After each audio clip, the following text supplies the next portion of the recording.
Welcome to the road to Acapulco. There's a new idea in town, an idea that's been heralded by Bob Podolsky for 32 years. It's an idea that will change the world, and it's beginning to take shape in Acapulco. Greetings. Welcome to the second podcast of Anarchapulco 24/7 365, the road to Acapulco. So here we are, looking over the city of Acapulco, and there are some really exciting developments going on here that we want to share with you. And the main thing going on is that there is now an Acapulco Octologue. We've talked before about what an Octologue is, and we will go into more detail as time goes on, and we do specific podcasts about the details. But I want you to understand that what's going on here is a very special thing, spearheaded by a very special individual, Michael Nimetz.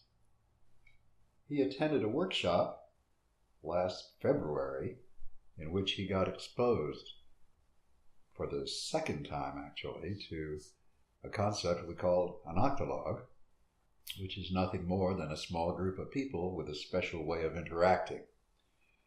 And it's really exciting. We expect wonderful things to come from this. But I've asked Michael to talk to you about how he got involved.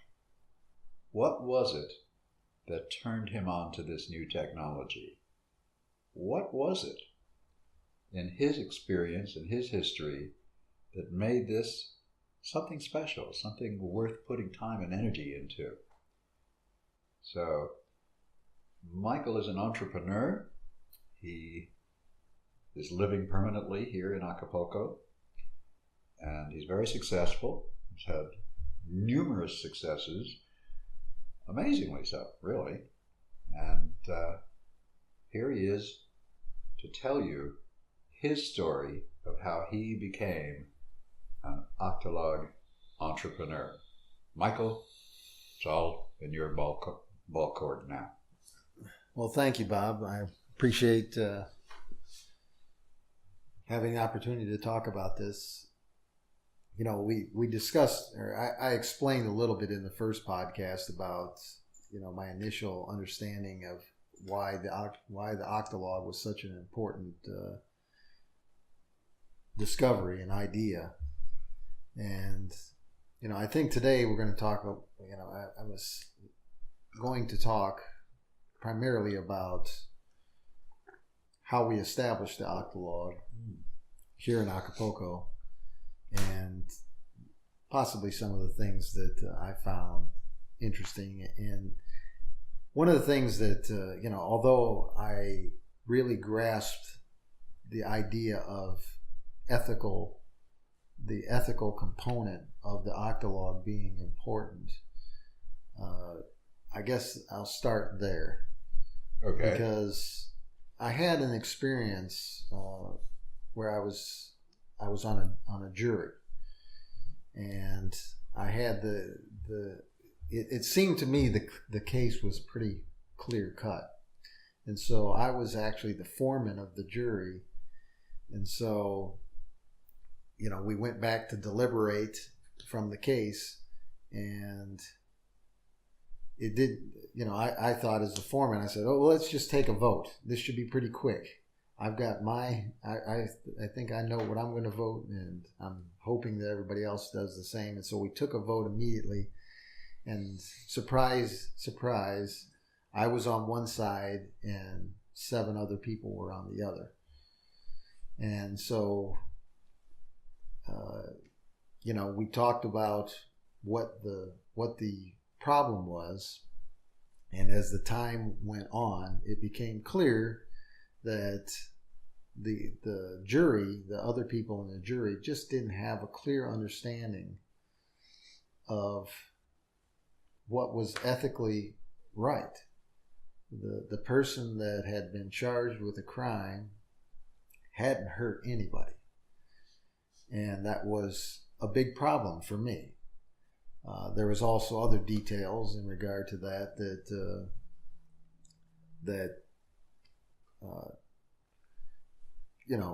made it more clear to me that the person was innocent, but for everyone else, it was just clear cut that they were guilty.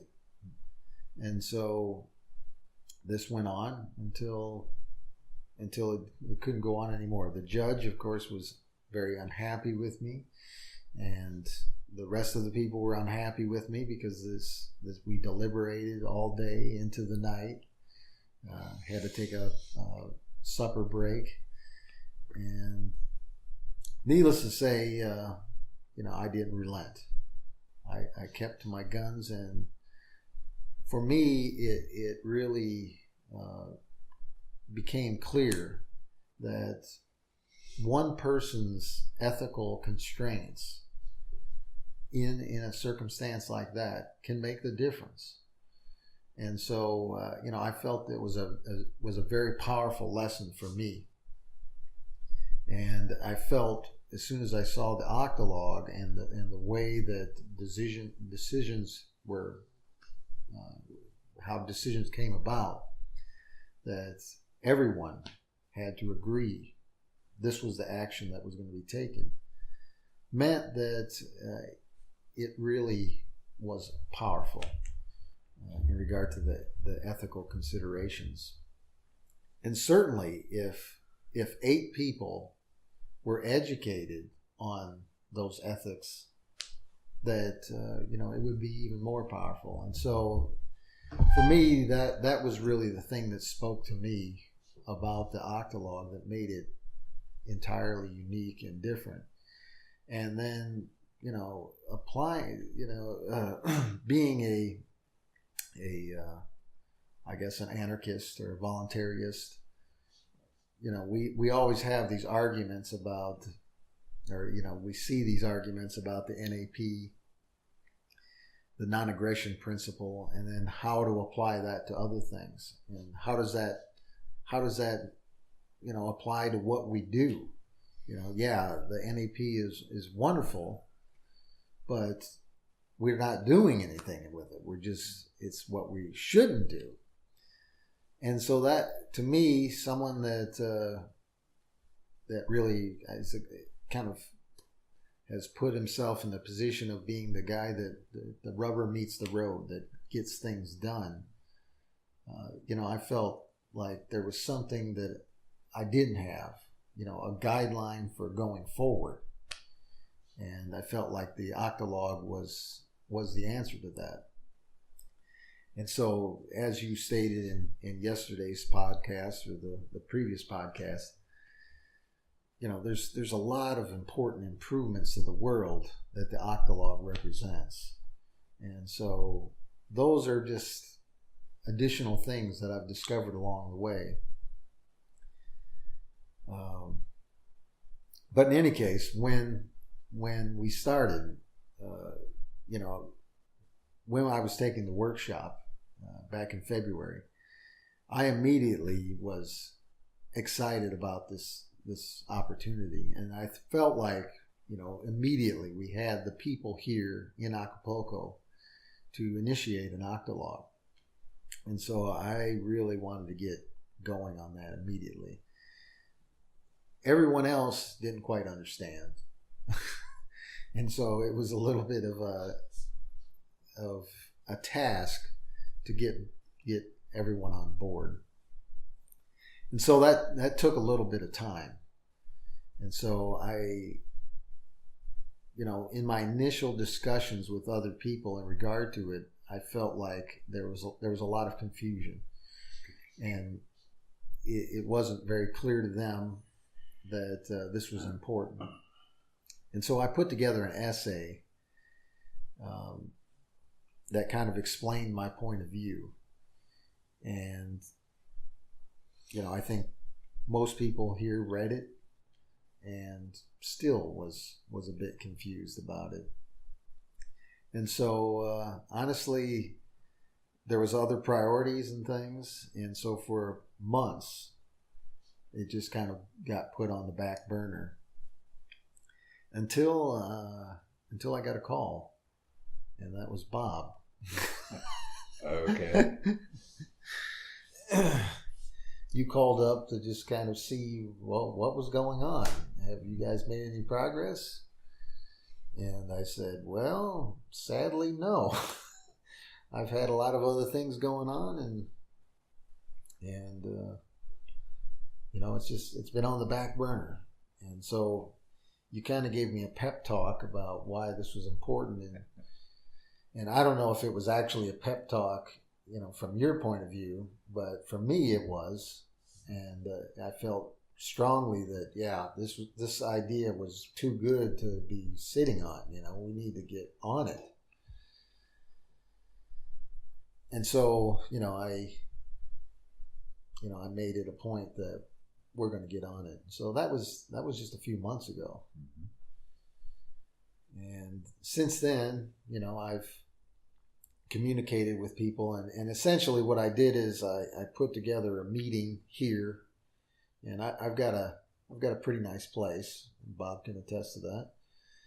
Absolutely. So everybody likes to come over, and so in addition to that, it was a dinner, so everybody could get something to eat too. So there was a little more motivation to come on over, and so I arranged the time and let everybody know and told them the details of what we're going to be talking about, and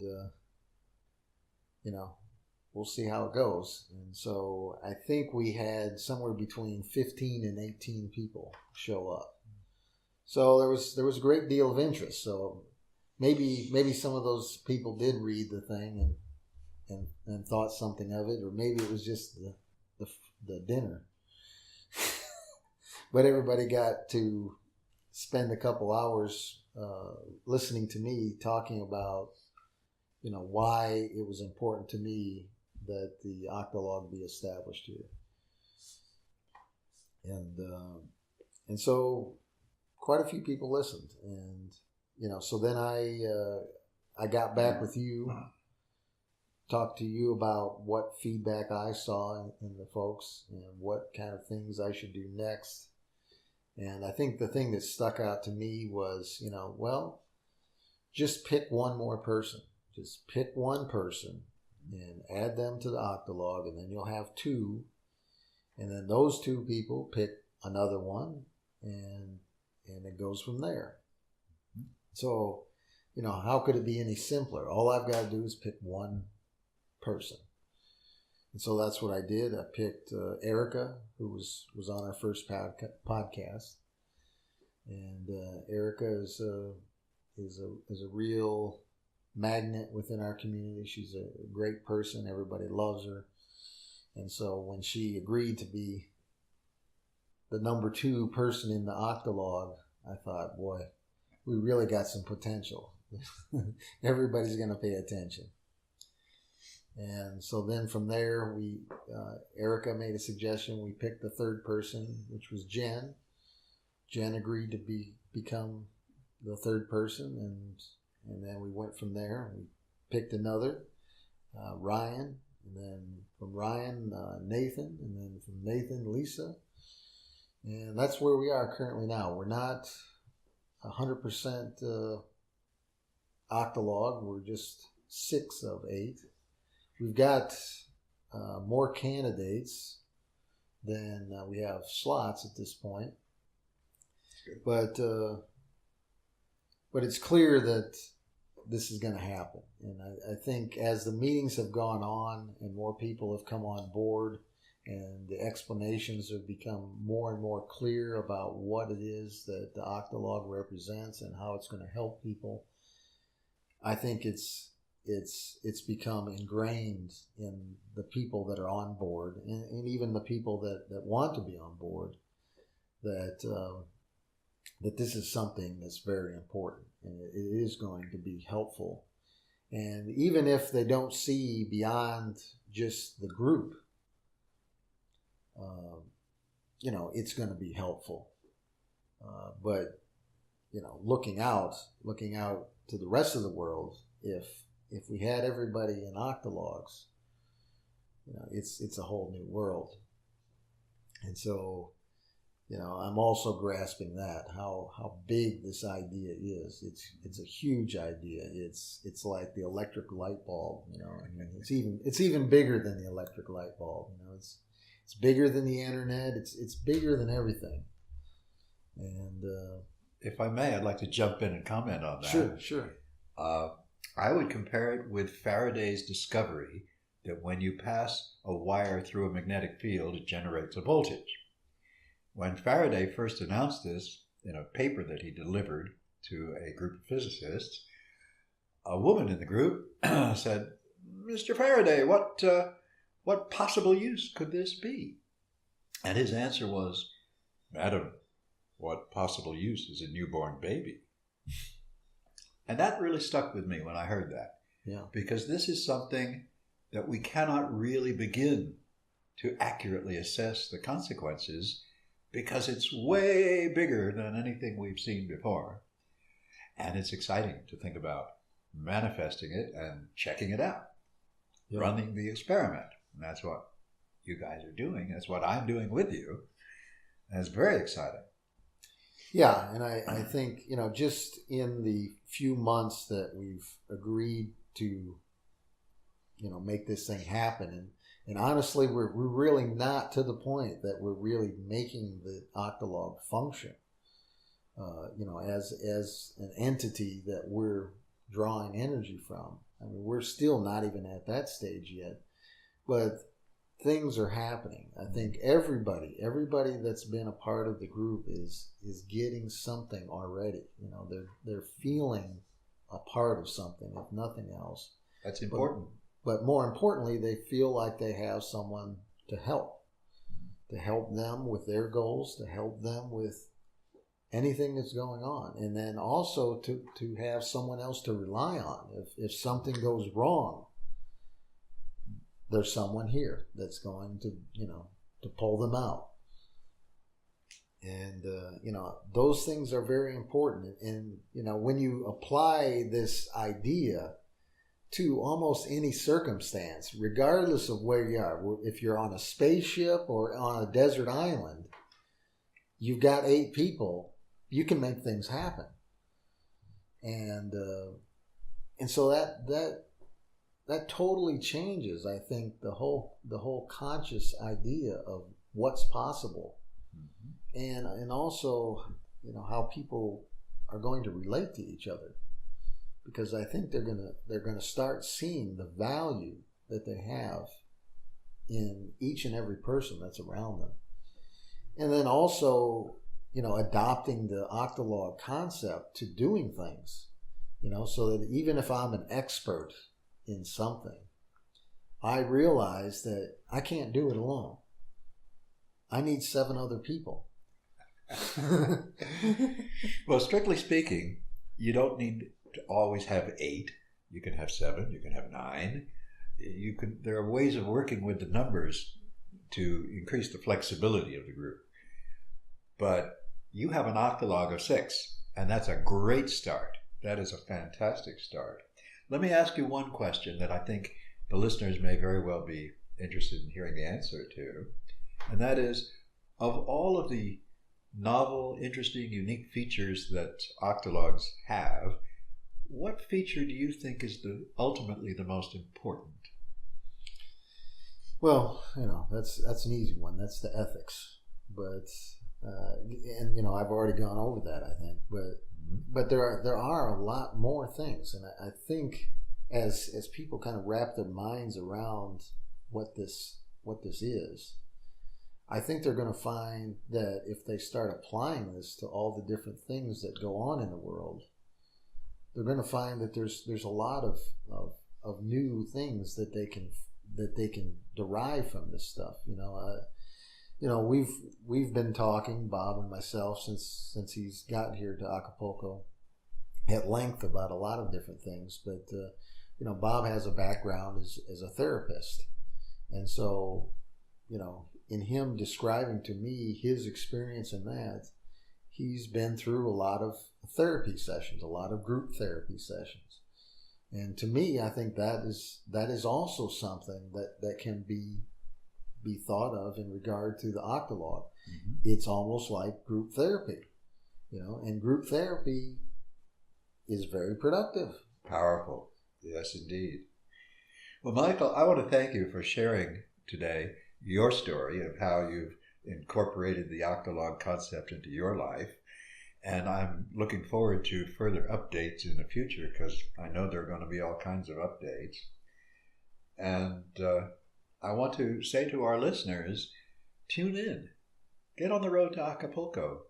Get on that road mentally, get on that road intellectually, emotionally, and who knows, maybe physically. Join us. It's really happening here. And before we close, I'd like to also add, Bob, I mean, for me, being an entrepreneur and being an idea man, I've got a lot of ideas, and the Octologue for me has also bolstered my confidence in putting those ideas forward, and starting the process of executing on those ideas. We're going to do a lot of neat things in Acapulco. Yeah. It goes well beyond just the Octologue. It means, changing this place into something that is grander than I think we can even imagine. I think you're absolutely right. So, I'm dedicated to making that happen, because I think this is a place that people want to come to, because it's, it is a wonderful place to be. I mean, it's got a lot of neat things. Acapulco has always been a place that people have come to, and so just on its geography, I guess, people would want to come here, but we're going to make it a lot more interesting. And easier, I think, too. Yeah. Well, I thank you again, and listen up for our next podcast, because we're going to keep doing these podcasts, and we're going to share more and more and more information with you listeners. And we invite you to email us questions.